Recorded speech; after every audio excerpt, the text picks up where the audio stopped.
I was actually, hey, my name is Taku, writing a post about this, but as I started to write it, I kind of started getting a bit emotional, so I thought maybe it might be better as a video. But so I'm gonna read what I've written, and it's called Mamas Watch Your Words and Actions. So there are bigger issues in the world than the size of my ass and the size of your ass, or if you're a dude, the lack of size in your biceps.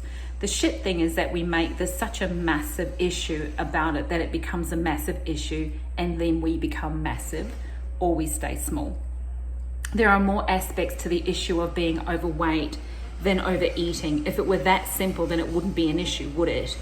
There's so much info out there about how to be thin and happy, and these two words are not necessarily synonymous with each other, that it beggars belief that obesity is the biggest health issue we have these days. We do everything we believe is the right thing to do, and it's sometimes still an issue. I should know this because I've ranged between 60 kgs and 95 kgs over my years. So what did I do to help myself? 1, I starved myself by dieting, so I punished myself. 2, I exercised excessively and called it fun. I even got a qualification as a personal trainer so I could have a valid reason to train excessively, so I punished myself. I berated myself. I called myself lazy, useless, unmotivated, unworthy, unsuccessful, all of those unwords. So I punished myself. I compared myself to others and came up less than them because I was not skinny. So I punished myself. And even when I was 60 kilos and was muscled from training and could run an easy 21 kilometers, because I did every week on a Saturday, I came third in my first triathlon, and was nominated not only for Bernardo's Mother of the Year for community service, and I'm not kidding about that, I actually was, and Fitness Professional of the Year in Western Australia. I was still fat and I was still unworthy.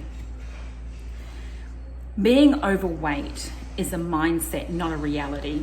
It was a belief, not a reality. It was a thought I had been proving to myself for decades. It was a story I told myself every fucking day. And I dressed it up in a way that made it seem like I was trying to achieve something by working my ass off and starving myself into binge eating. Because I worked out like maybe 4 or 5 times a day taking classes. But the reason I was taking classes was because I was fat, apparently. The shit part of this is that I was telling this story to my daughter, and that was really sad, was listening to her a couple of years ago tell me stories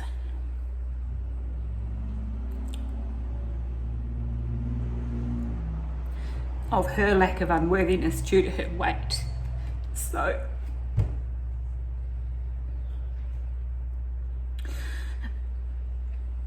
and she's such a beautiful girl. She's really talented, and she's funny, and she's kind, and she's loving, and she's so generous. You know, she's the kind of kid that would buy socks and blankets and things for homeless people and would just leave it next to them so that they would wake up and there would be something warm there for them, and there would be food for them to eat as well. She would do stuff like that. And she would never say anything. She would just do it while they were sleeping so that they would never know that was her. But, you know, she's the light in a lot of people's lives. And you know when you've been around her. You just know it. So when she walks into a room, she's just the most beautiful person. And when she walks out of the room, the light doesn't go with her, you know, it just stays there. So I'm not going to apologize for crying, because I realized the stories that we tell ourselves and the way that we treat ourselves affects our children really significantly. And I said all of these things to her, and I said that I never ever look at her and think about her like that because I don't see her that way.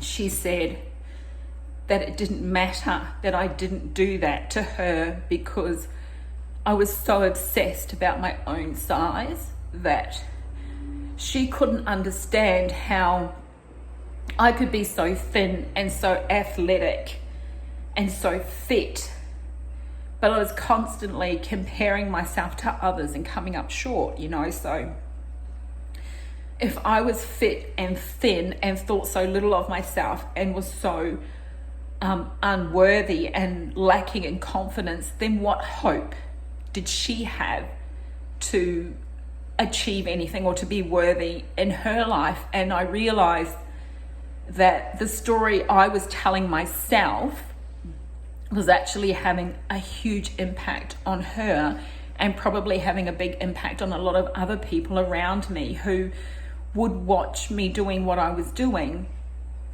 and knowing, actually I don't even know what other people were thinking, but as I was writing this post, that was the sort of stuff that was coming up, and I was thinking, we need to be really aware of it's almost like, God, you can't say anything or you can't think anything because of the way that it impacts people. But it's not that you can't say anything or you can't think anything, it's just that you have to say things to you that are worthy and kind. There is nothing wrong with who you are, no matter what you are. And it's those shitty fucking stories that you tell yourselves, and it's the identity that you give yourself that you're unworthy because you're this kind of a person, and that's not what you are, because there's more to you than how you look, so it took me I'm 54 now, and it's taking me that long to get my head around this and to understand that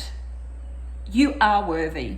You got to tell a different story. You have to look at yourself differently, and you have to treat yourself differently, because the state of the minds of the ones that you're bringing forward are they're the risk at the moment. Not the risk, because that's the wrong word, but how they are, that's what's important. So every single thing that you say, that you show, and that you do, even if it's not directed at them, it's directed at them, because you are their first teacher. And because you're their first teacher, what you say and do is really significant to them, even though they don't know it. So I was going to apologize just now for sort of crying and stuff like that, but I've decided not to, even though I kind of inadvertently have done.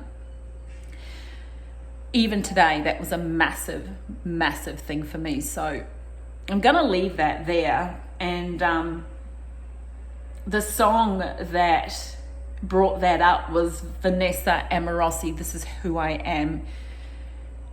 So I've, and a part of the song says, I've spent years really hating me, longing to be friends. And that just really, that was what generated this post. That's